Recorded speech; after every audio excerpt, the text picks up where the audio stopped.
तो 6 क्वेश्चन अर्जुन पूछते हैं पहले श्लोक के अंदर, इस अध्याय के पहले श्लोक के अंदर।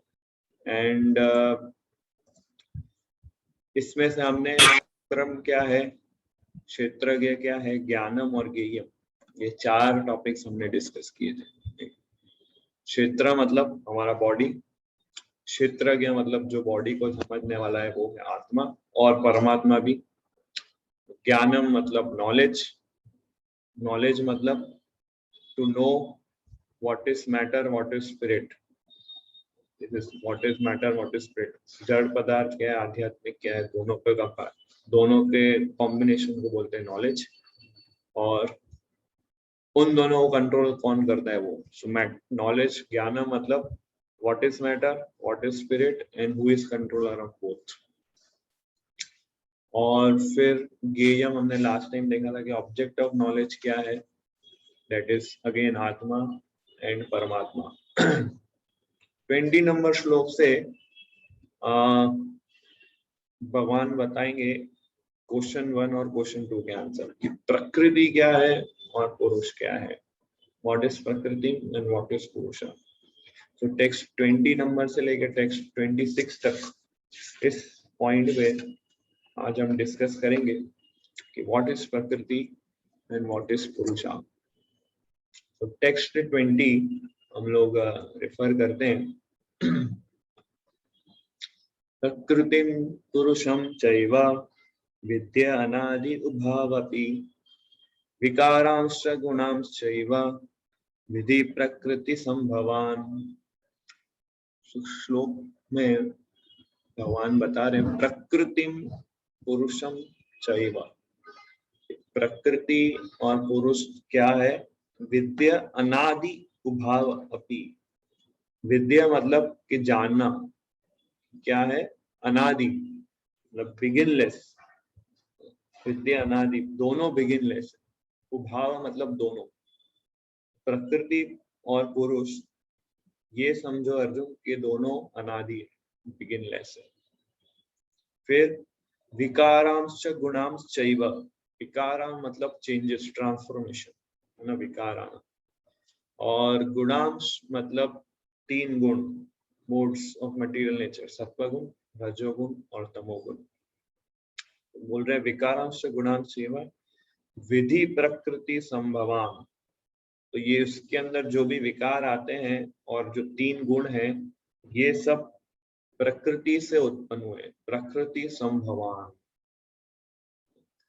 सो अनुवाद इस प्रकार से, प्रकृति तथा जीवों को अनादि समझना चाहिए, उनके विकार तथा गुण प्रकृति जन्य है, के विकार तथा गुण जो है प्रकृति जन्य है। तो यहाँ पे श्लोक में भगवान शब्द यूज कर रहे हैं पुरुषम। तो ये जो पुरुषम है वो कौन पुरुषम है, दैट इज लिविंग एंटिटी, जीव। एक्चुअली जीव, पुरुष मतलब क्या, इंजॉयर। पुरुष एक संस्कृत वर्ड है, उसका मतलब है इंजॉयर। इंजॉयर मतलब भोक्ता, जो एंजॉय करता है। सो एक्चुअल भोक्ता कौन है, कृष्णा। यस। सो यहाँ पे फिर भगवान जीवों को पुरुष क्यों बुला रहे, बिकॉज जीवा जो है, जो लिविंग एंटिटी है, हम जीव जो है, हमारे अंदर एंजॉइंग मेंटालिटी है, इसलिए एक्चुअली हम लोग प्रकृति है, बट क्योंकि हमें प्रकृति को एंजॉय करने की टेंडेंसी है, इसलिए भगवान यहाँ पे पुरुषम शब्द यूज कर रहे हैं। तो जीवों की जो एंजॉइंग मेंटालिटी है कि उन्हें प्रकृति पे अपना स्वामित्व जमाना है और एंजॉय करना है अपने बॉडी को, अपने एसेट्स को, इस मटेरियल वर्ल्ड को, अपने सेंसेस को।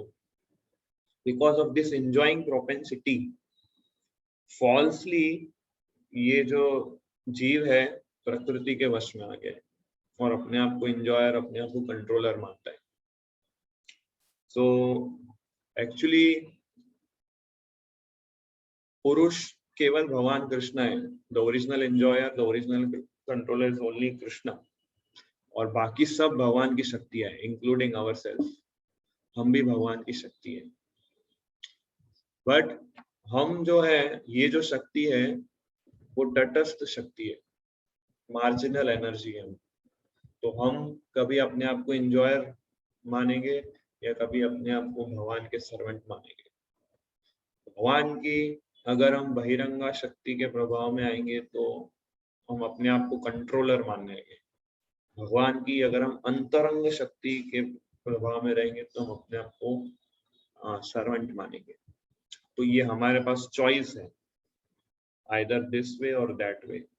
बट अगर हम एक्सटर्नल एनर्जी है, माया के या प्रकृति के प्रभाव में आते हैं तो हम पुरुष वाला भाव मैनिफेस्ट करते हैं, जो कि एक रॉन्ग वे है हमारे मैनिफेस्टेशन का। सो इसलिए यहाँ पे शब्द यूज किया गया है पुरुषम, इंजॉयर मेंटालिटी।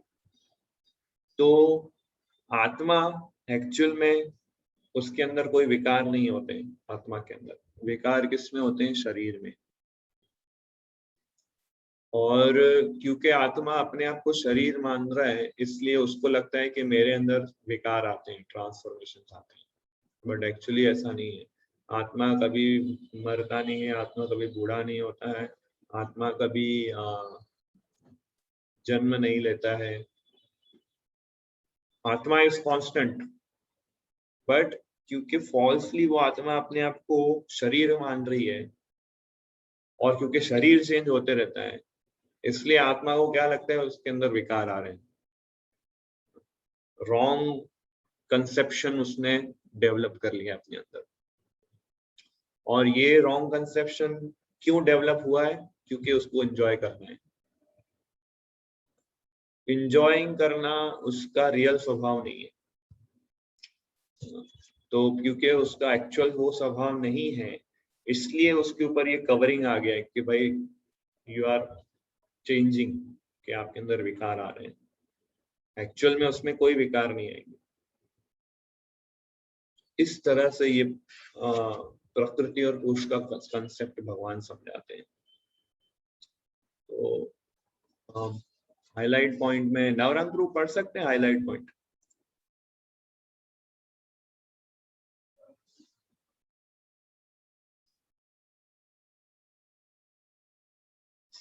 नवरंग प्रभु या Nimesh Prabhu? Yes, Hare Krishna. Anyone can read highlight point quick. जीव तथा प्रकृति इस ब्रह्मांड के उत्पन्न होने के पूर्व से विद्यमान है। प्रकृति तो महाविष्णु में लीन हो गई और जब इसकी आवश्यकता पड़ी तो यह महत्तत्व के द्वारा प्रकट हुई। इसी प्रकार से जीव भी उनके भीतर रहते हैं, और चूंकि वे बद्ध हैं अतएव वे परमेश्वर की सेवा करने से विमुख है। इस तरह उन्हें वैकुंठ लोक में प्रविष्ट होने नहीं दिया जाता, लेकिन प्रकृति के व्यक्त होने पर इन्हें भौतिक जगत में पुनः कर्म करने और वैकुंठ लोक में प्रवेश करने की तैयारी करने का अवसर दिया जाता है। इस भौतिक सृष्टि का यही रहस्य है। सो जीव और प्रकृति, प्रकृति मतलब समझे ना, ये मटेरियल नेचर। आप मेरा जो बैकग्राउंड देख रहे हैं, जो मटेरियल नेचर, भगवान की प्रकृति।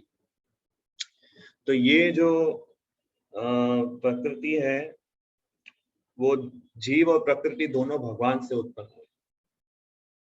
और जीव जो है उसके अंदर कोई चेंजेस नहीं आते, प्रकृति के अंदर चेंजेस आते हैं।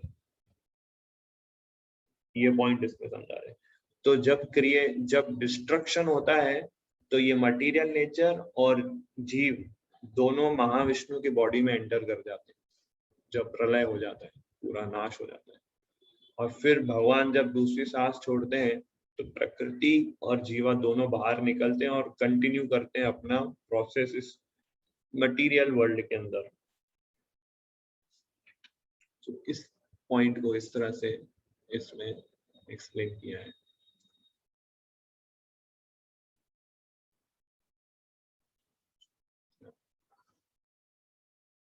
टेक्स्ट 20। सो डिफरेंस क्या है जीव और प्रकृति में कि material nature there is constant transformation whereas living entities non changing. और मटेरियल वर्ल्ड क्यों क्रिएट किया गया, what is the mystery behind this creation, ताकि हम जीव आत्मा जो अपने आप को एंजॉयर मान रहे हैं वो अपने इस मेंटालिटी को ठीक कर सके कि I am not the enjoyer. इस मेंटालिटी को ठीक करे और मेंटालिटी जब उसकी ठीक हो जाए तो भगवान के धाम जा सके, क्योंकि रॉन्ग मेंटालिटी, रॉन्ग मिसकंसेप्शन उसने डेवलप कर दिया, इसलिए वो इस मटेरियल वर्ल्ड में है और सफर कर रहा है, मटेरियल में सफरिंग कर रहा है। सो इसलिए भगवान ने यहाँ पे स्क्रिप्चर्स भेजे, डिवोटीज भेजे, गुरु को भेजा है, खुद परमात्मा के रूप में हमारे साथ आते हैं हर एक स्पीसीज के अंदर गाइड करने के लिए हम सबको कि we have to go on a right path. So इस तरह से ये श्लोक है। नेक्स्ट 21 नंबर में भगवान बताते हैं कि जीव और प्रकृति का क्या रोल है। वेरी इंपॉर्टेंट श्लोक है कि जीव मतलब हम, प्रकृति मतलब मटेरियल नेचर, क्या रोल है। बोलते हैं कार्य कारण कर्तृत्वे हेतु प्रकृति उच्यते, पुरुष सुख दुखानां भोक्तृत्वे हेतु उच्यते। कार्य कारण कर्तृत्वे, कार्य मतलब इफेक्ट, वर्क, इफेक्ट, और कारण मतलब कॉज, मतलब कारण। कार्य और कारण, इफेक्ट और कॉज, कर्तृत्व हेतु प्रकृति। तो प्रकृति जो है वो कॉज भी है, वो इफेक्ट भी है, वो कार्य भी है और कारण भी है। हेतु प्रकृति उच्यते, जैसे फॉर एग्जाम्पल हम जब कोई भी सब्जी बनाते हैं तो सब्जी के सामग्री होती है, सब इंग्रेडिएंट्स होते हैं, ठीक है, और उस इंग्रेडिएंट्स को हम मिक्स करते हैं और कुकिंग करते हैं, सब मसाले और वो सब डालते हैं और एंड में सब्जी बनती है। तो ये इंग्रेडिएंट क्या हो गया, कारण, और सब्जी बनी वो क्या हो गया, कार्य, इफेक्ट, कॉज एंड इफेक्ट। सब्जी के जो सामग्री हुई वो कॉज हो गई और उसको हमने प्रोसेस करके बनाया और सब्जी बनी तो वो हो गया इफेक्ट। तो कार्य और कारण, कॉज एंड इफेक्ट, बोलते हैं कॉज एंड इफेक्ट दोनों प्रकृति है। जैसे आप आलू लेते हैं, आलू को आप बॉईल करेंगे, ठीक है, तो आलू या कोई भी वेजिटेबल प्रकृति के द्वारा आया है ना, उसको आप पानी में डालेंगे, पानी प्रकृति से आया है, अग्नि में पकाएंगे, अग्नि प्रकृति से आया है, ठीक है, और फिर जब बॉईल होके आप आलू को बाहर निकालेंगे तो आलू सॉफ्ट हो जाएगा, उसका कारण भी प्रकृति है। आप पानी को, एक पत्थर को लेके बॉईल करेंगे तो पत्थर सॉफ्ट नहीं होगा क्योंकि उसका कॉन्स्टिट्यूशन अलग है, वो भी प्रकृति ने बनाया, बट आलू को बॉईल करेंगे तो वो सॉफ्ट हो जाएगा। Show cause and effect are प्रकृति, ठीक है। फिर अगला लाइन बोलते पुरुष सुख दुखानाम। पुरुष, अगेन पुरुष कौन हो गया, जीव। इधर अगेन पुरुष जो शब्द भगवान यूज करें कि वो बद्ध जीवात्मा को पुरुष भी कहा जाता है क्योंकि वो अपने आप को लिविंग एंटिटी मानता है, फिर चाहे वो मेल बॉडी में हो या फीमेल बॉडी में हो, दोनों बॉडी में अंदर जो आत्मा है वो अपने आप को एंजॉयर मानती है। Male also want to enjoy this material world, female also want to enjoy this material world. So दोनों कंडीशन सोल्स हैं। सो पुरुष सुख दुख, तो जो सुख और दुख होता है उसका कारण कौन है, पुरुष, जीव, है ना। जैसे फॉर एग्जांपल सब्जी के सामग्री और सब्जी बनी, वो कॉज इफेक्ट हो गया, ठीक है। अभी सब्जी आप खा रहे हैं, आपको अच्छी लगी या बुरी लगी, तीखा लगा या फीका लगा, उसके कारण कौन हुए, आप, प्रकृति कारण नहीं हुई उसका। तो पुरुष है सुख दुखानाम, तो सुख और दुख हमारे जीवन में जो आता है वो हमारे कारण से, प्रकृति के कारण से नहीं आता है ना। भोक्तृत्व हेतु उच्यते। तो सुख दुख को भोगना का जो कारण कौन है, वो पुरुष है। कॉज एंड इफेक्ट का कारण कौन है, वो प्रकृति है। अनुवाद इस प्रकार से, प्रकृति समस्त भौतिक कारणों तथा कार्यों परिणामों की हेतु कही जाती है और जीव इस संसार में विविध सुख दुख को भोग का कारण कहा जाता है। सो यहाँ पे एग्जैक्ट रोल हमें समझना होगा कि जीव का रोल क्या है, प्रकृति का रोल क्या है और भगवान का रोल क्या है। तो प्रकृति जो है वो हम सब जीवों को, प्रकृति जो है वो हम सब जीवों को फैसिलिटेट करती है। क्या फैसिलिटेट करती है? उनके डिजायर्स, हमारे डिजायर्स को फुलफिल करने के लिए। और भगवान उस डिजायर को सैंक्शन करते हैं। सैंक्शन मतलब हिंदी में सैंक्शन को अप्रूवल बोलते हैं, मतलब हिंदी में तो इंग्लिश में बोला है, बट सैंक्शन मतलब अनुमति देते हैं। भगवान अनुमति देते हैं और प्रकृति उसको एग्जीक्यूट करती है। और प्रकृति जो है उतनी डिजायर्स एग्जीक्यूट करेगी जीवात्मा की जितने उसके कर्म हैं। जैसे फॉर एग्जांपल आपको अगर मल्टी मिलियनर बनना है, ये आपकी डिजायर है, बट आपके वैसे कर्मा नहीं है तो वो फुलफिल नहीं होंगे। बट आपके ऐसे कर्मा है, देन प्रकृति विल फुलफिल दोज डिजायर्स। सो जैसे फॉर एग्जांपल अगर आपको भगवान के लिए फूल की माला बनानी है, तो आप क्या फूल तोड़ेंगे, सुई धागा लेंगे और उसको एक एक करके असेंबल करेंगे और हार बनेगा। बट फूल आपने नहीं बनाए हैं, सुई आपने नहीं बनाई है, धागे आपने नहीं बनाए, ये सब भगवान ने बनाया, भगवान के द्वारा हमें मिला है। हम खाली उसको असेंबल कर रहे हैं। तो भगवान फूल भी बना सकते हैं, धागा भी बना सकते हैं, सुई भी बना सकते हैं, और इन सब चीजों के बिना भी एक फूल की माला बना सकते हैं। सच ए पावरफुल। तो एक और एग्जांपल, आपको अगर एक जगह से, यहाँ से अगर रेलवे स्टेशन जाना है तो आप ऑटो रिक्शा से जाएंगे। सो आपके स्टेशन पहुंचने का कारण आप भी हो, आपका रेलवे स्टेशन में पहुंचने का कारण ऑटो रिक्शा भी है, क्योंकि रिक्शा नहीं होगी तो आप कैसे जाएंगे स्टेशन। और आपको रेलवे स्टेशन पहुंचाने का कारण जो है वो रिक्शा ड्राइवर भी है, क्योंकि ड्राइवर नहीं होगा तो भी आप कैसे पहुंचेंगे स्टेशन।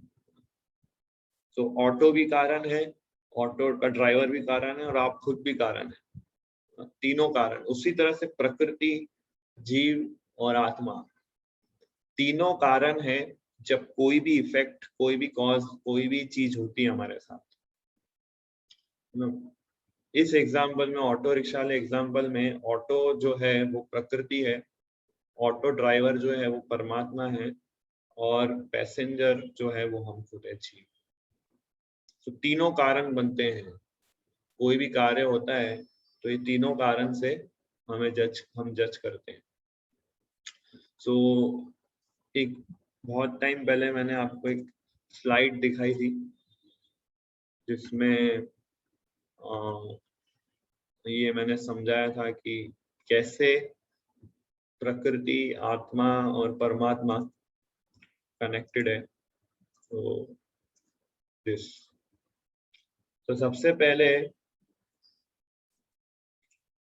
आत्मा जो है वो डिजायर करती है कि मुझे स्टेशन जाना है, ठीक है। वो डिजायर परमात्मा कैच कर लेते हैं, यानी कि ऑटो ड्राइवर को समझ जाते हैं कि उसको स्टेशन जाना है। फिर परमात्मा क्या करते हैं, प्रकृति को ऑर्डर करते हैं, मतलब वो रिक्शा स्टार्ट करता है और रिक्शा, और उसको बोलता है कि आप बैठिए, ले जाता हूँ।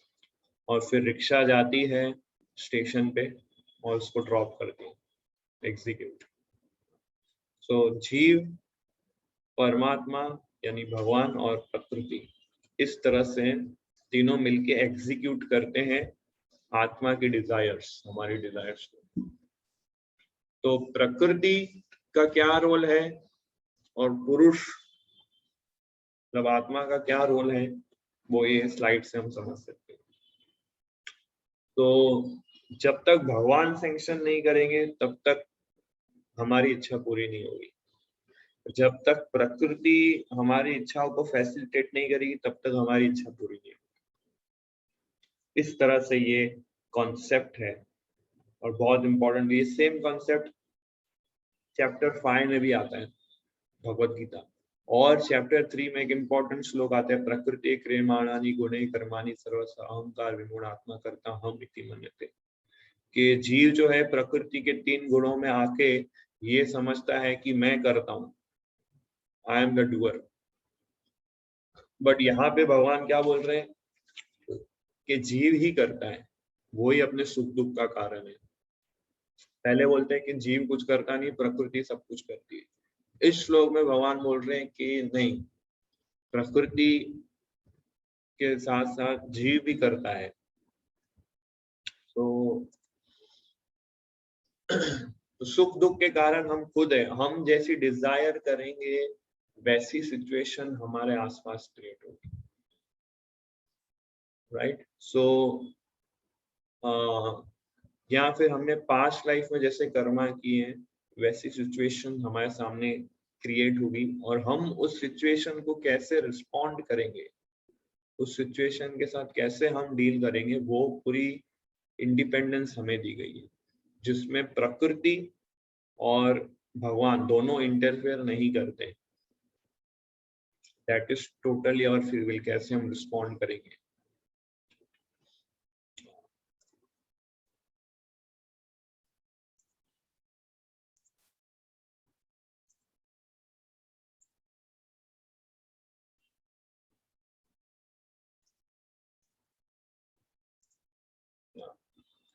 तो इसमें पूरा कंसेप्ट इसके अंदर है। और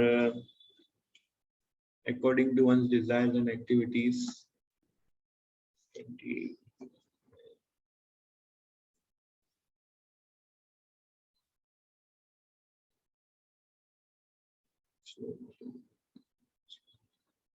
तो यहाँ पे लिखा है जीव की इच्छाओं तथा कर्मों के अनुसार, इच्छा और कर्म के अनुसार प्रकृति उसे विभिन्न स्थानों में पहुंचाती है।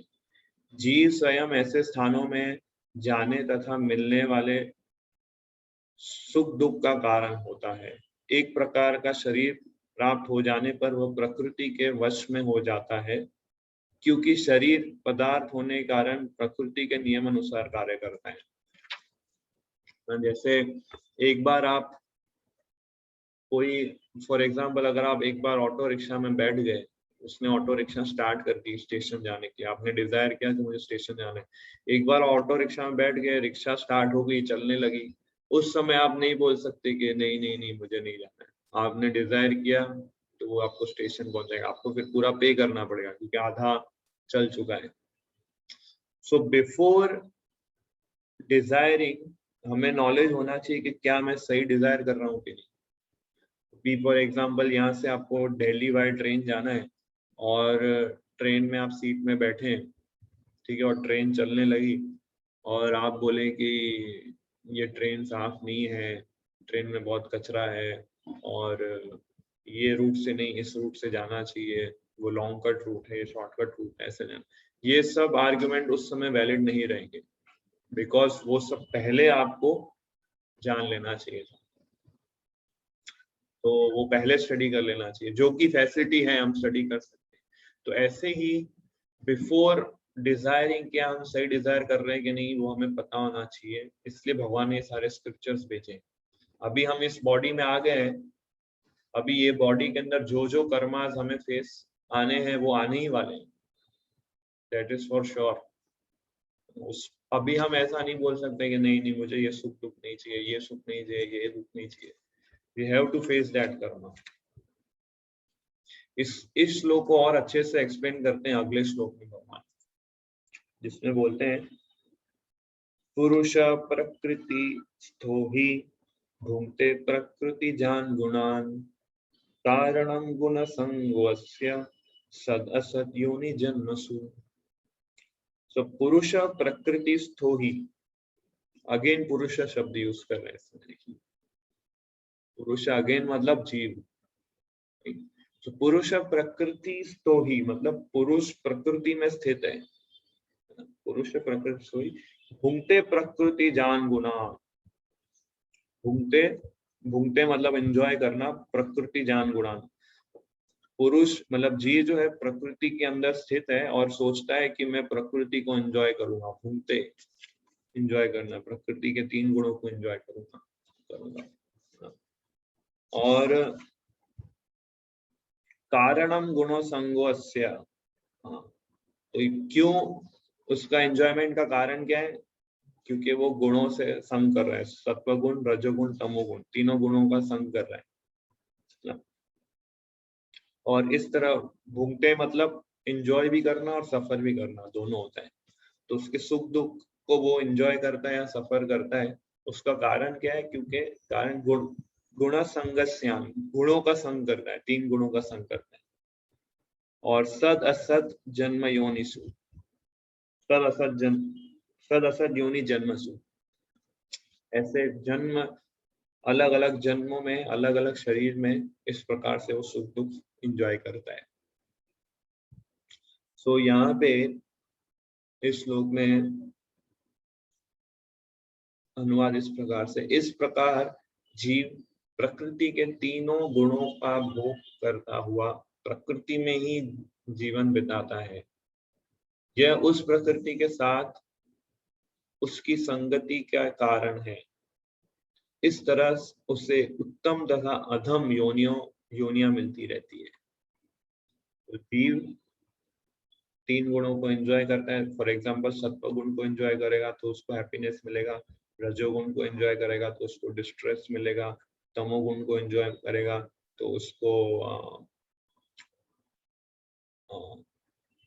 he will become mad, उसकी जो चेतना है डाउनवर्ड्स की तरफ हो जाएगी। तो मद बोलते हैं उसको, he will become mad। तो 3 गुणों को जैसे जिस गुण का वो संग करेगा अकॉर्डिंगली उसको वो परिणाम मिलते जाएंगे और उसको ऐसा लगता है कि I am enjoying this thing. ऐसे वो हर योनि में इस प्रकार से वो ट्रांसफर होता रहता है। सो इस श्लोक में सो 3 गुणों का के प्रभाव में जब वो आता है तब उसको एक शरीर मिलता है। कौन सा शरीर? कोई भी शरीर। 84 लाख प्रकार की योनियां हैं, उसने कैसे कर्म किए हैं और कैसी इच्छाएं उसके पास है, अकॉर्डिंगली मटेरियल नेचर उसके डिजायर्स को शेप देती है और उसको एक शरीर देती है और वो शरीर में फिर अलग अलग सुख दुख को भोगता है। प्रभुपाद कहते हैं इसमें तात्पर्य में कि कभी देवता के शरीर में, कभी मनुष्य के शरीर में, कभी पक्षी के शरीर में, कभी जल प्राणी के शरीर में, कभी साधु के शरीर में, कभी कीड़े मकोड़े के शरीर में, ऐसे चलता रहता है और हर शरीर में वो ये सोचता है कि I am the master, I am the enjoyer. हालांकि प्रकृति उसको कंट्रोल कर रही है। सो प्रकृति एक्चुअली, अभी अमेजिंग पॉइंट ये है हमारे लिए समझने वाली कि प्रकृति, हम लोग को भी ये शरीर मिला है और हम लोग ऐसा सोच रहे हैं कि we are the controller, we are the enjoyer, पर एक्चुअली ये प्रकृति हमको कंट्रोल कर रही है। एक्चुअली प्रकृति हमको कंट्रोल कर रही है और हम ऐसा सोच रहे हैं कि हम कंट्रोल कर रहे हैं प्रकृति को, सिचुएशन। पर जैसे ही हम ये सोचने लगेंगे कि we are not controller, Krishna is the controller, तब प्रकृति हमको कंट्रोल नहीं करेगी। मीन्स प्रकृति उन्हीं को कंट्रोल करती है जो ये समझते कि मैं कंट्रोलर हूं,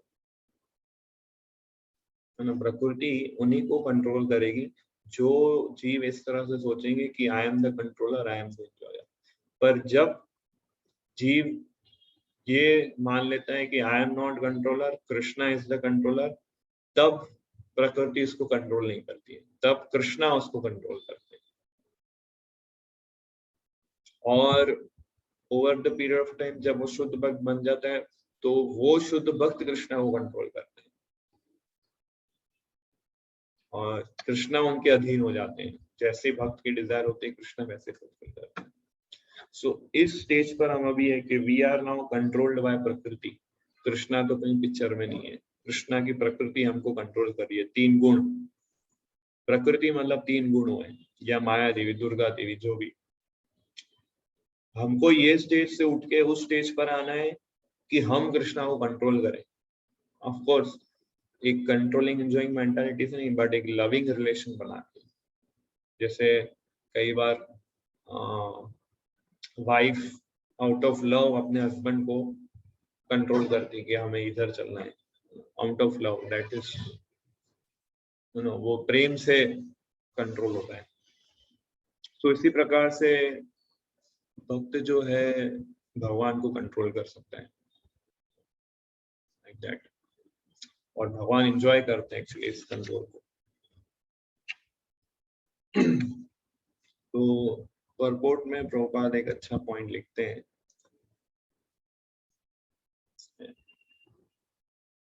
यस, कोई पढ़ सकता है ये highlight point.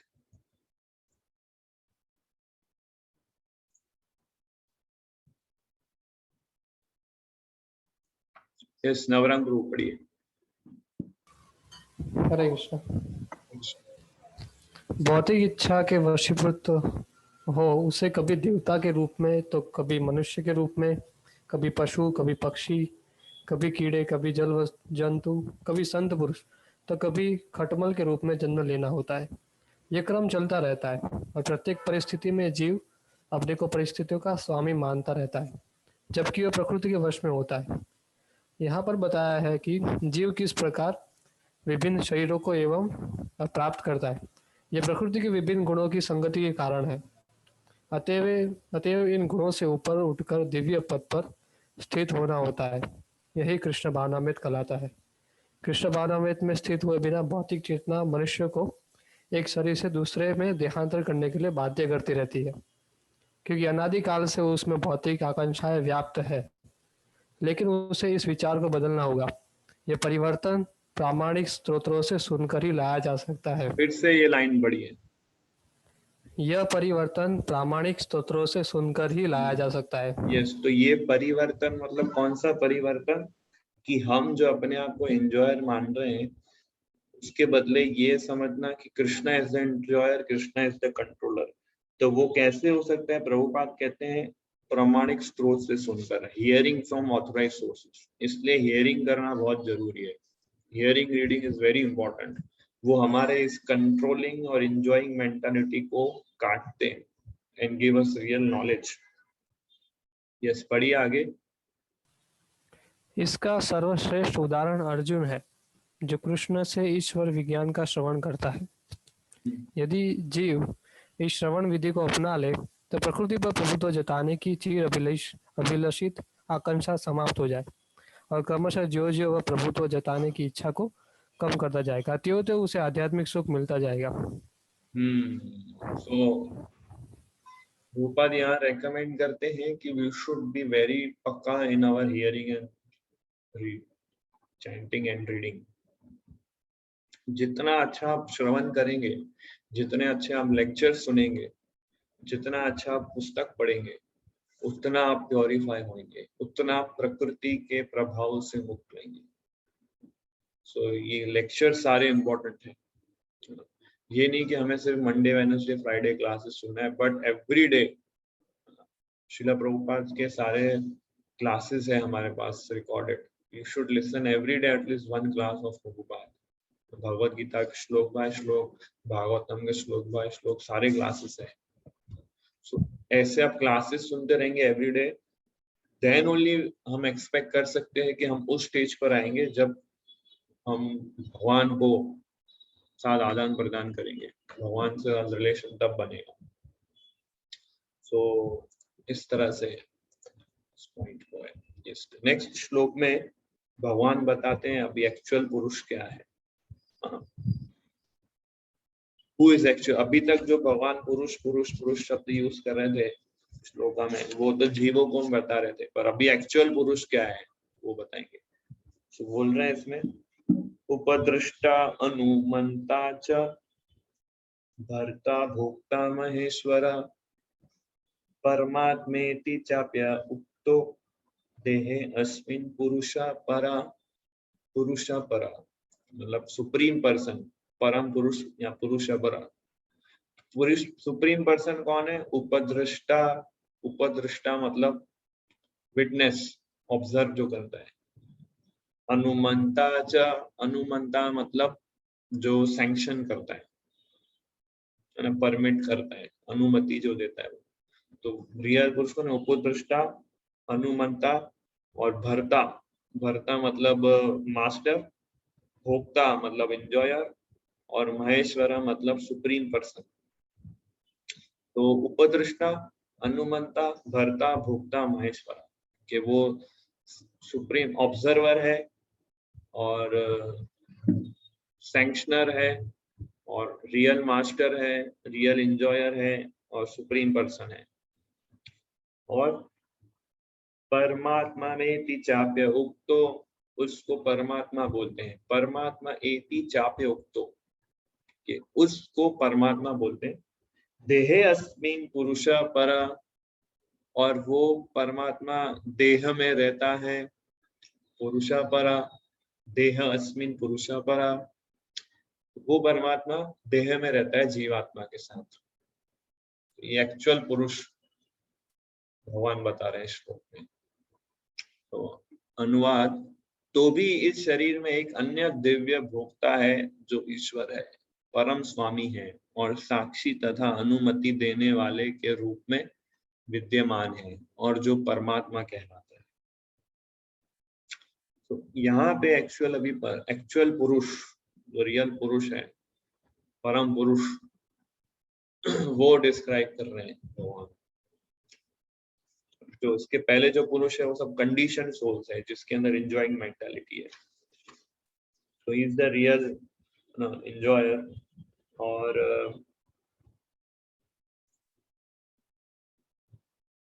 Yes, this is the actual purusha. सो ये जो एक्चुअल पुरुष है, परमात्मा है, ये कभी प्रकृति के प्रभाव में नहीं आते, तीन गुणों के प्रभाव में नहीं आते। पर जो इंडिविजुअल सोल है वो तीन गुणों के प्रभाव में आ जाते हैं, और परमात्मा जो है वो तीन गुणों के प्रभाव में नहीं आते। परमात्मा जो है वो ऑब्जर्व करते हैं सिर्फ जीवों को कि क्या वो कर रहे हैं, बस सुख दुख भोग रहे हैं, क्या डिजायर कर रहे हैं, ये सब ऑब्जर्व करते हैं और सैंक्शन करते हैं डिजायर्स को कि okay if you want this, okay, sanction करते हैं और प्रकृति को ऑर्डर करते हैं कि ये जीवा ये डिजायर करना है। बाकी एक्चुअल में जो एंजॉयर है एंजॉयर है वो है परमात्मा। तो प्रभुपाद इसके अंदर परपोर्ट के अंदर परमात्मा की क्वालिटीज बताते हैं और ये बताते हैं कि परमात्मा जो है वो ट्रांसेंडेंटल है। परमात्मा हर एक योनि में हमारे साथ आते हैं, जो जो योनियों से हम गुजरते हैं, देवता में, फिर सभी जानवरों में, पक्षियों में, जल प्राणियों में, वनस्पति में, ये जितने भी कीड़े मकोड़े, सभी योनियों में परमात्मा हमारे साथ आते हैं और इतने पेशेंटली हमारा वेट करते हैं कि कब ये मेरे तरफ मुख मोड़ेंगे। He is patiently waiting. इतने करोड़ों करोड़ों सालों से परमात्मा हमारे साथ अलग अलग शरीर में आ रहे हैं और पेशेंटली वेट कर रहे हैं कि कब ये जीव मेरी तरफ वो बढ़ेगा आगे। अभी तक हम लोग परमात्मा को ऐसे करके अपने मटीरियल वर्ल्ड में एब्जॉर्ब हो गए, एंड परमात्मा जस्ट हमें ऑब्जर्व कर रहे हैं एंड ही इज वेटिंग कि कब फिर से वो मेरे पास आएंगे और विल रीकनेक्ट विद मी। सो कितना पेशेंस है भगवान के अंदर, सोचिए। So because he is the supreme Lord, खुद वही व्यक्ति है, उन्हीं के अंदर ही ऐसा पेशेंस हो सकता है। अदरवाइज ऑर्डिनरी सोल के अंदर कभी इतनी धैर्यता नहीं हो सकती। और पेशेंटली तो मतलब हर जो जो योनि में कहीं भी जाता है जीव, उनके साथ कंपैशनेटली आते हैं और उनको असिस्ट करते हैं उनकी डिजायर्स पूरी करने के लिए। और सभी जीवों में परमात्मा है, सभी योनियों में हर एक शरीर के अंदर आत्मा और परमात्मा दोनों होते हैं। और जो मायावादी है वो ये बोलते हैं कि दोनों एक ही है, बट एक्चुअल में ऐसा नहीं है। As per Bhagavad Gita both are different. जीव जो है भगवान का अंश है और परमात्मा उसके वेरी क्लोज और इंटीमेट फ्रेंड है। जीव जो है उसके अंदर तटस्थ शक्ति है, वो चाहे तो परमात्मा की इच्छाओं को एक्सेप्ट कर सकता है या रिजेक्ट कर सकता है। परमात्मा हर समय हर क्षण जीव को गाइड करता रहता है और जीव के पास इंडिपेंडेंस होती है कि उसको एक्सेप्ट करना है परमात्मा की डिजायर्स को या रिजेक्ट करना है परमात्मा की डिजायर्स को। जब वो रिजेक्ट करता है तो प्रकृति के प्रभाव में आ जाता है और 3 मोड्स के प्रभाव में आ जाता है, अपनी इंडिपेंडेंस को मिसयूज करता है। और जब वो एक्सेप्ट करता है तो भगवान के अंतरंग शक्ति के प्रभाव में आ जाता है। सो एक्चुअली में जीव इंडिपेंडेंट नहीं है, वो या तो प्रकृति के 3 गुणों के प्रभाव में रहेगा या भगवान के अंतरंग शक्ति के प्रभाव में रहेगा। तो ये एक्चुअल में जीवा की परिस्थिति है। और भगवान उनके सुप्रीम वेल विशर है, हर सिचुएशन में उनको गाइड करते हैं और उनको इंस्पायर करते हैं कि now there is frustration is material world, तुम मेरी तरफ आओ, just surrender unto me. Gita Bhagavat भक्तों गुरु के रूप में उनको इंस्पायर करते हैं। तो इंटेलिजेंट व्यक्ति जो होगा वो अपनी श्रद्धा परमात्मा की तरफ रखेगा और ब्लिसफुल इटर्नल एंड नॉलेज वाला लाइफ एक्सेप्ट करेगा। सो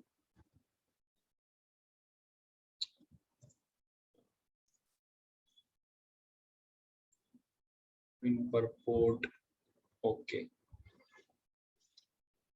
24 नंबर श्लोक में भगवान बोलते हैं, अभी हम पूरा ये कंसेप्ट समझे कि जीव क्या है, परमात्मा क्या है, प्रकृति क्या है। इस ज्ञान को जो समझ लेते हैं उसको क्या बेनिफिट मिलता है। 24 नंबर श्लोक में भगवान बोलते हैं कि यह एवं वेति मतलब समझ जाना। यह क्या समझ जाना, पुरुषम प्रकृतिम च गुणम सह, कि जो पुरुष प्रकृति और गुणों को जो समझ जाता है, यह एवं वेति सर्वथा वर्तमानो अपि न स भूयो अभिजायते, कि वो 3 गुणों से मुक्त हो जाता है और फिर से उसका जन्म नहीं होता है। न स भूयो अभिजायते, न स भूयो अभिजायते मतलब फिर से उसका जन्म नहीं होता है। जो ये पूरी फिलॉसफी को समझ जाता है, प्रकृति पुरुष और गुण मतलब प्रकृति के 3 गुण, तो वो मुक्त हो जाता है। सर्वथा वर्तमान अपि न स भूयो। अनुवाद, जो व्यक्ति प्रकृति जीव तथा प्रकृति के गुणों की अंतः क्रिया से संबंधित इस विचारधारा को समझ लेता है, उसे मुक्ति की प्राप्ति सुनिश्चित है। उसकी वर्तमान स्थिति चाहे जैसी भी हो, वर्तमान स्थिति जैसी भी हो, यहाँ पर उसका पुनर्जन्म नहीं हो। तो चाहे हम कोई भी सिचुएशन में हो, अगर हम ये 3 कंसेप्ट को समझ गए, केवल समझना नहीं, उसको एम्प्लॉय भी करना, नहीं समझ लिया तो हो गया, but we have to act कि किस तरह से हम लोग कंडीशनड है अभी इस भौतिक संसार में, किस तरह से प्रकृति के 3 गुणों के प्रभाव में हम, और क्या करना चाहिए अभी हमें, कृष्णा को सरेंडर करना चाहिए 3 गुणों के प्रभाव से उठने के लिए। तो ये सारे जब वो कार्य में लगता है तो इस लाइफ में भी वो लिबरेटेड हो जाता है इस प्रकार से। सो प्रकृति परमात्मा आत्मा तथा इनके अंततः संबंध की स्पष्ट जानकारी होने पर मनुष्य मुक्त होने का अधिकारी बनता है। तो यहाँ पे पॉइंट बताया है, प्रभुपाद भी बोल रहे हैं, भगवान भी बोल रहे हैं कि ये कॉन्सेप्ट समझना बहुत इंपॉर्टेंट है हमारे लिए, तभी हम मुक्ति के अधिकारी बनते हैं और वह इस भौतिक प्रकृति में लौटने के लिए बाध्य हुए बिना वैकुंठ वापस चले जाने का अधिकारी बन जाता है। ये ज्ञान का फल है, हम वैकुंठ प्राप्त करते हैं। ज्ञान ये समझने के लिए ही होता है कि देव योग से जीव इस संसार में आ गिरा है। उससे प्रामाणिक व्यक्तियों, साधु पुरुष तथा गुरु की संगति में निजी प्रयास द्वारा अपनी स्थिति समझनी है और तब जिस रूप में भगवान ने भगवत गीता कही है उससे समझकर आध्यात्मिक चेतना या कृष्ण भावनामृत को प्राप्त करना है। तब यह निश्चित है कि वह संसार में फिर कभी नहीं आ सकेगा। वह सच्चिदानंदमय जीवन बिताने के लिए वैकुंठ लोक भेज दिया जाएगा। तो इस तरह से हमें इस नॉलेज का यूटिलाइज करना है, by reading through scriptures, by associating with saintly person, serving them and by practising devotional service. तब हम लिबरेट हो सकते हैं। नेक्स्ट श्लोक में भगवान बताते हैं कि परमात्मा को समझने के लिए लोग अलग अलग प्रोसेस अपनाते हैं, जैसे ध्यानेन आत्मनि पश्यन्ति केचित् आत्मनम् आत्मना अन्ये सांख्येन योगेन कर्म योगेन च परे। बोल रहे ध्यानेन आत्मनि पश्यन्ति, कि ध्यान के द्वारा भगवान को कोई समझता है। केचित् आत्मनम् आत्मना, ध्यान के द्वारा वो आत्मा को समझने का प्रयास करते हैं। अन्य सांख्येन योगेन, कुछ लोग सांख्य योग के द्वारा परमात्मा को समझते हैं। कर्म योगेन च परे, और कुछ लोग कर्म योग के द्वारा परमात्मा को समझने का प्रयास करते हैं। कुछ लोग परमात्मा को ध्यान के द्वारा अपने भीतर देखते हैं, तो दूसरे लोग ज्ञान के अनुशीलन द्वारा, और कुछ ऐसे हैं जो निष्काम कर्म योग द्वारा देखते हैं। यानी कि ध्यान योग यानी कि अष्टांग योग के द्वारा कुछ लोग समझते हैं, कुछ लोग सांख्य योग यानी कि ज्ञान योग के द्वारा भगवान को, परमात्मा को समझते हैं, और कुछ लोग कर्म योग के द्वारा परमात्मा को समझते हैं। तो नॉलेज का बेनिफिट क्या है वो बता दिया, पर नॉलेज अभी लोग कैसे कैसे लेने का ट्राई करते हैं, किस किस प्रोसेस से लेने का ट्राई करते हैं, भगवान उसमें बताते हैं। तो अष्टांग योग के द्वारा लोग मेडिटेट करते हैं, यम नियम आसन प्राणायाम के द्वारा, प्राणायाम, और इस तरह से भगवान को मेडिटेट करते हैं परमात्मा के रूप में अपने हृदय में। और कुछ लोग ज्ञानी पुरुष होते हैं जो निर्गुण निराकार के रूप में, ब्रह्म ज्योति के रूप में भगवान को समझने का प्रयास करते हैं। और कुछ लोग कर्म योग के द्वारा, अपने कर्मों के द्वारा परमात्मा को समझने का प्रयास करते हैं। ये तीनों श्रेणी के लोग एक्चुअली में एट द एंड परफेक्शन को प्राप्त कर लेते हैं, बट समय लगता है। एक ध्यान योगी है, एक सांख्य योगी है और एक कर्म योगी है। फिर प्रभुपाद परपोर्ट में लिखते हैं कि devotees of the lord are best situated in spiritual understanding because they know that beyond material nature are the spiritual world and supreme personality of Godhead who expands in Paramatma। मतलब ये तीनों में से जो भक्त होता है वो सबसे बेस्ट होता है, क्योंकि उन्हें एग्जैक्ट जानकारी होती है कि ये प्रकृति क्या है और ये प्रकृति से परे भगवान कौन है और परमात्मा क्या है। जबकि जो नास्तिक लोग हैं, जो बहुत स्पेकुलेट करते हैं, वो लोग इस अंडरस्टैंडिंग को नहीं समझ सकते। अभी जो लोग ध्यान नहीं कर सकते, जो लोग ज्ञानी पुरुष नहीं है, जो लोग कर्मयोग नहीं कर सकते, तो क्या वो लोग परमात्मा को समझ सकते हैं? अर्जुन ऐसा पूछ रहा होगा। तो भगवान बोलते हैं यस, वो लोग समझ सकते हैं। कैसे? 26 नंबर श्लोक में बताते हैं। अन्येत्व एवं अजानता श्रुत्वा नेभ्य उपासते ते अपि चाति तरन्ति एव मृत्युम श्रुति परायण। बोलते अन्यत्व एवं अजानता, कुछ लोग जो अजान है, अनजान है, अजानता, श्रुत्वान ये भी उपासते, वो सुन के मेरी भक्ति करते, मेरी उपासना करते। ते अपि चाति तरन्ति एव, वो लोग तर जाते हैं, इस भौतिक संसार से तर जाते हैं। मृत्युम श्रुति परायण, ऐसे लोग श्रुति परायण होते हैं। श्रुति परायण मतलब श्रवण के द्वारा, है ना, मेरी भक्ति करते हैं। श्रवण मतलब सुनना भगवान के विषय में। कुछ लोग इस तरह से मुझे समझने का प्रयास करते हैं, जो कि सबसे बेस्ट वे है भगवान को समझने में। सो इसलिए हमारे ऋषि मुनियों ने ये सारे शास्त्र लिखित रूप में लिख दिए कलयुग के प्रारंभ में, क्योंकि कलयुग में जीव जो है सुन के नहीं समझ सकता है, वो एक सुनेगा कल भूल जाएगा, तो इसलिए सारे श्लोक लिख दिए।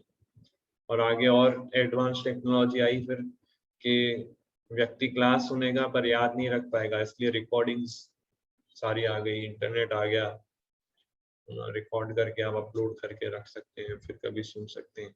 सो श्रुति परायण वाले लोग भगवान को अच्छे से समझ सकते हैं और इस जन्म मृत्यु के चक्कर से मुक्त हो सकते हैं।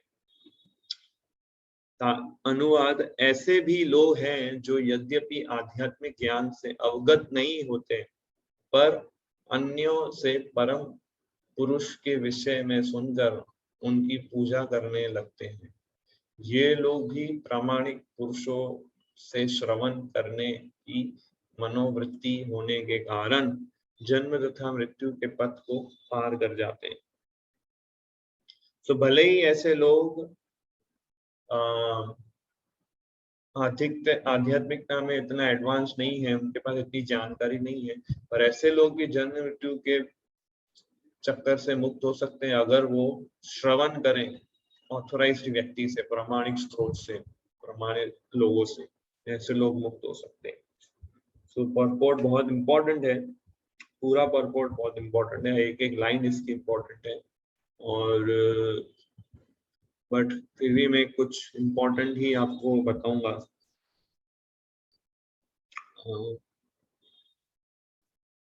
यस, उससे उन व्यक्तियों का दास बनना चाहिए जिन्हें परमेश्वर का ज्ञान है।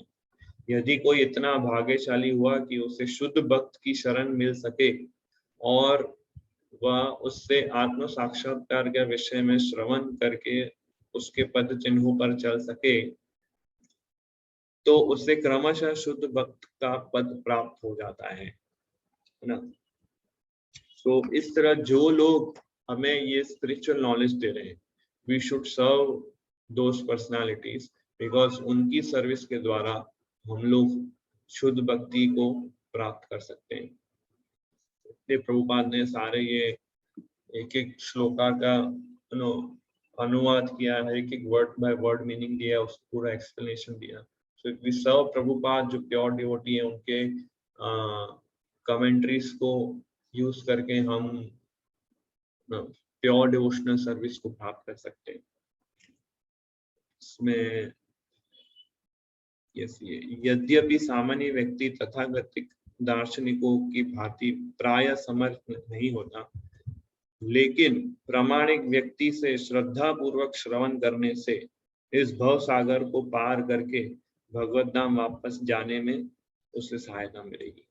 सो faithful hearing from authorised source, ये कृष्णा यहाँ पर रेकमेंड करते हैं अगर भगवान को समझना है अच्छे से। और फिर इधर ऊपर एक लाइन है, जहां तक सामान्य व्यक्ति की बात है, यदि वह पुण्य आत्मा है तो श्रवण द्वारा प्रगति कर सकता है ना।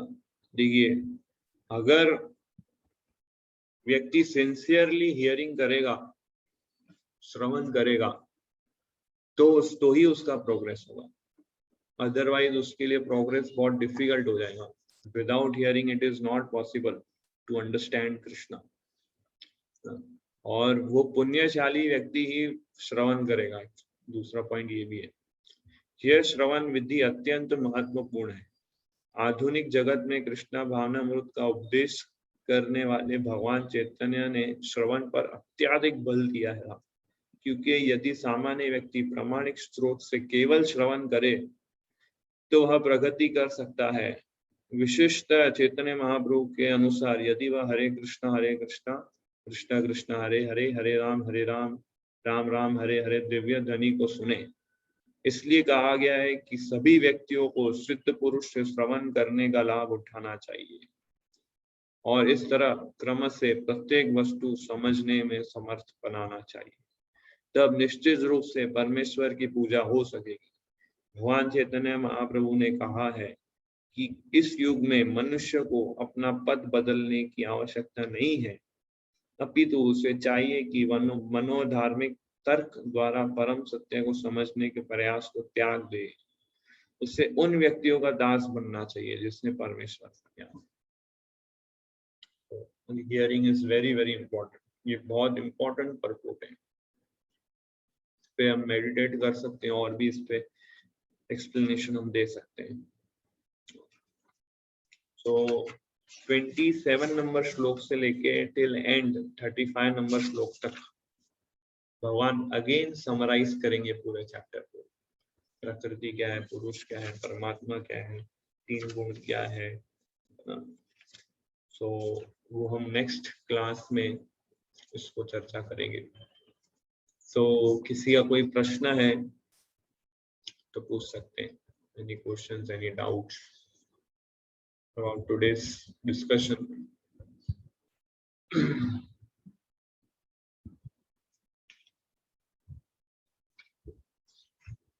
So I hope concept बहुत क्लियर हुआ होगा। What is प्रकृति, what is पुरुष, what is जीवा। Yes, नेहा मिश्रा। हरे कृष्णा प्रभु जी। हरे कृष्णा। मुझे चैप्टर 1 से रिकॉर्डिंग चाहिए, तो वो कहाँ से मिलेगा?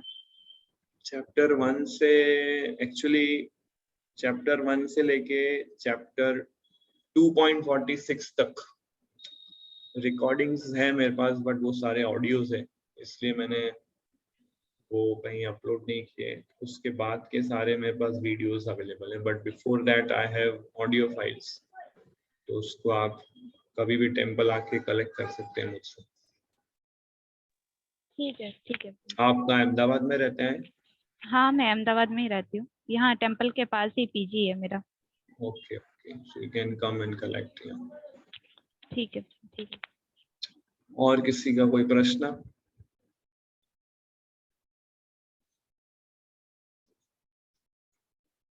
यस, खुशबू माता जी। हरे कृष्णा प्रभु जी। हरे कृष्ण।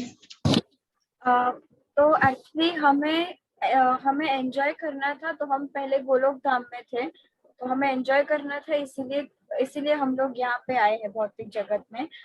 और यहाँ पे लिखा है कि जो भी हम लोगों का की जो एंजॉइंग प्रोपेंसिटी है वो मटेरियल नेचर के इन्फ्लुएंस में आके आई है। तो मेरा क्वेश्चन ये है कि स्पिरिचुअल वर्ल्ड में, गोलोक धाम में या फिर वैकुंठ लोक में, हम कैसे मटेरियल नेचर के इन्फ्लुएंस में आ सकते हैं? हम मटेरियल नेचर के इन्फ्लुएंस में नहीं आए, वहां पे हमने, क्योंकि हमारे पास इंडिपेंडेंस है, वहां पे हमारे पास फ्री विल है, तो हमने उस फ्री विल को यूज किया और हम लोग फिर यहाँ पर आ गए। क्योंकि तटस्थ शक्ति, अगेन जैसे ऐसा नहीं है कि गोलोक वृंदावन में जाके हम तटस्थ शक्ति नहीं रहते, वहां पे भी हमारे पास फ्री विल रहती है। अगर आपको सर्व करना है कृष्णा को, यू कैन सर्व। अगर सर्व नहीं करना है, then you have to come here. इस तरह से।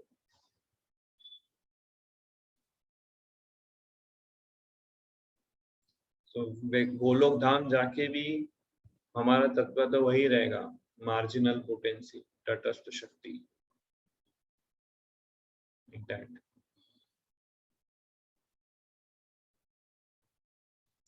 और कोई प्रश्न किसी को?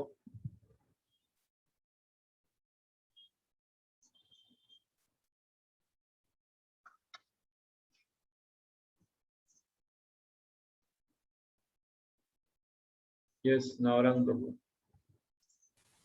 हरे कृष्ण प्रभु।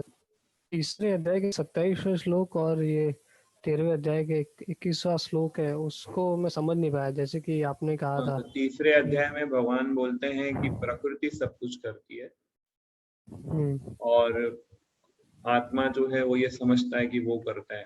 अहंकार विमूढ़ आत्मा करता हमिति मन्यते। अहंकार के वश में आके वो सोचता है कि I am the doer. Yes. और इस अध्याय में भगवान बोलते हैं कि प्रकृति भी करता है और जीव भी करता है। जीव किस वे से करता है कि उसने डिजायर की कि मुझे स्टेशन जाना है, वो भी एक, वो जब तक डिजायर नहीं करेगा तब तक ऑटो वाला अपना ऑटो लेके नहीं आएगा वहां। ये थोड़ा एडवांस लर्निंग है। इसमें इस अध्याय में बता रहे कि ऑटो वाला भी है, करता है, और ऑटो रिक्शा भी करता है, और पैसेंजर भी करता है, तीनों करता है इस तरह से। पर थर्ड चैप्टर में अर्जुन को भगवान समराइज वे में बोल रहे हैं कि आत्मा को ये नहीं समझना चाहिए कि ही इज द डूअर। प्रकृति के 3 गुण उसको कार्य कराते हैं, पर वो ऐसा सोचता है कि आई एम द डूअर। पर इधर बोल रहे हैं कि प्रकृति भी डूअर है, परमात्मा भी डूअर है, और 3 गुण भी डूअर है। यहाँ पे डिटेल एक्सप्लेनेशन। ओके, मतलब जीव तीसरे अध्याय में भगवान कहते हैं कि मात्र जीव अपने आप को मानता है, इसलिए मतलब मात्र वही अकेला नहीं है। यस, तो खाली वही डूअर नहीं है। ओके, जैसे बिल्डिंग बनाते हैं हम, तो बिल्डिंग बनाने के कारण हम अकेले नहीं है। बिल्डिंग बनाने के लिए जो इंग्रेडिएंट्स है, सीमेंट है, मिट्टी है, पानी है, अग्नि है, ये सब हमने क्रिएट नहीं किया है। पर क्रिएट कर बिल्डिंग बनाने के बाद ये सोचे नहीं हमने ही क्रिएट किया है, मैंने मेहनत किया इसलिए बिल्डिंग बनाई। तो वो परमात्मा और प्रकृति दोनों को अवॉइड करता है, तो वो मूर्ख व्यक्ति है, ऐसा तीसरे अध्याय में भगवान कहते हैं। ओके, थैंक यू प्रभु। और प्रश्न पूछिए। यस केवल प्रभु। हरे कृष्णा प्रभु जी। जैसे जीव है वो कोई चीज डिजायर करना नहीं चाहता, पर उसका मन जो है वो फोर्सफुली उसे डिजायर करता है, पर वो उसकी जीव की इच्छा नहीं, पर उसका मन फोर्सफुली करवाता है, तो क्या वो भी इच्छा उसकी पूरी होती है प्रकृति के द्वारा, परमात्मा के द्वारा? वो इच्छा एक्चुअली जो चीज उसको भी फोर्सफुली कराई जाती है वो उसके कर्मों के आधार पे उसको मिलता है। तो क्योंकि उसके कर्मों में, उसके प्रारब्ध में लिखा है then that has to face him, वो फिर होगा ही। फोर्सफुली का अर्थ क्या है कि जैसे फॉर एग्जांपल मैंने एग्जांपल दिया कि ट्रेन में एक बार आप बैठ गए, फिर आप ये बोलो कि ट्रेन बहुत गंदी है, ट्रेन बहुत धीरे चल रही है, या फिर लॉन्ग रूट से जा रही है, तो वो सब बाय फोर्स आपको फेस करना पड़ेगा, उसका कंट्रोल नहीं है आपके हाथ में। अभी उसके साथ ट्रेन में भी बैठ गए, अभी उसके साथ डील कैसे करना है वो सिचुएशन है, वो आपके हाथ में है ना। आप चाहे तो कंप्लेन कर सकते हैं, पुलिस को फोन कर सकते हैं और हंगामा कर सकते हैं, या आप चाहे तो अपने चैंटिंग कर सकते हैं, भगवत गीता पढ़ सकते हैं और भगवान की योजना एक्सेप्ट करके कि मेरे को अभी ज्यादा टाइम मिला है श्रवण कीर्तन करने का, इस तरह से भी आप ले सकते हैं। वो इंटरनल फ्री विल रहेगी। सो जो भी डिजायर्स हमारे अंदर अभी है, जो हमें पता है कि ये गलत है, पर हमें वो डिजायर्स को फेस करना पड़ता है, मीन्स वो हमें कर्मों के द्वारा मिला है, और पास्ट में हमने कुछ ऐसे कर्मास किए हैं जिसकी वजह से वो डिजायर्स अभी मैनिफेस्ट हुए हमारे अंदर। तो हमें वो डिजायर्स को टॉलरेट करना चाहिए रादर देन उस डिजायर्स को फुलफिल करने के बजाय। तो डिजायर को टॉलरेट करना, हरे कृष्णा चैंट करना, ये सॉल्यूशन है इसका। क्योंकि वो सारी डिजायर्स जो गलत है, जो हमें पता है, बट फोर्सफुली हमारे माइंड में, हमारे हार्ट में मैनिफेस्ट हो रही है, सो हमें उसको रादर उसको आप जितना फुलफिल करेंगे उस डिजायर्स को, तो नेक्स्ट टाइम फिर से वो डिजायर्स हायर वेव में आएगी। तो इसलिए बेटर है कि वो डिजायर्स को हमें टॉलरेट करें, तो नेक्स्ट इवेंट में फिर वो लोअर वेव में आएगी, थोड़े लोअर पावर में आएगी। तो फिर इस तरह से वो डिजायर्स को हम सबड्यू कर सकते हैं और कृष्णा कॉन्शियस प्रोसेस से उसको प्योरीफाई कर सकते हैं, इस तरह से। ओके प्रभु जी। डिजायर्स को अगर आप टॉलरेट करेंगे और हरे कृष्णा चैंट करेंगे, तो वो डिजायर्स के जो सीड्स है वो सीड्स जल जाएंगे, क्योंकि वो सीड्स को जब तक आप जलाएंगे नहीं कृष्णा कॉन्शियस प्रोसेस से, तो वो सीड फिर से फर्टाइल हो जाएगा, फिर से उससे पौधे होंगे उसमें आप, और उस डिजायर्स को फुलफिल करेंगे मतलब आप उस सीड में पानी दे रहे हैं। नेक्स्ट टाइम फिर और दूसरे फल फूल उस पे उगेंगे जिसके अंदर दूसरे सीड्स होंगे, फिर वो सीड से दूसरे पौधे ग्रो होंगे। तो ये साइकिल बहुत कॉम्प्लिकेटेड है। तो उसमें जितना पानी देंगे आप उतने वो ग्रोथ बढ़ते जाएगी। तो पानी देने का अर्थ है कि डिजायर्स को फुलफिल करना, मटेरियल डिजायर्स को। तभी somehow वो सीड्स हमारे अभी कॉन्शियसनेस हमारे चित्त के अंदर है, तो वो मैनिफेस्ट जब होते हैं माइंड में सरफेस होते हैं, तो हमें उसको फुलफिल नहीं करना है, उसे टॉलरेट करना है। टॉलरेट करने का जो सबसे बेस्ट तरीका है हरे कृष्ण मंत्र चैंट करना, स्क्रिप्चर्स पढ़ना, भगवान का दर्शन करना, भक्तों का संग करना। इस तरह से हम फिर प्योरीफाई होते हैं। ओके प्रभु जी। और कोई प्रश्न?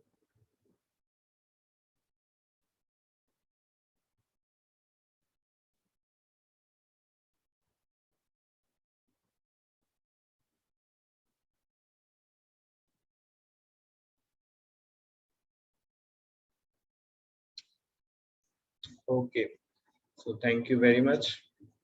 Hare Krishna.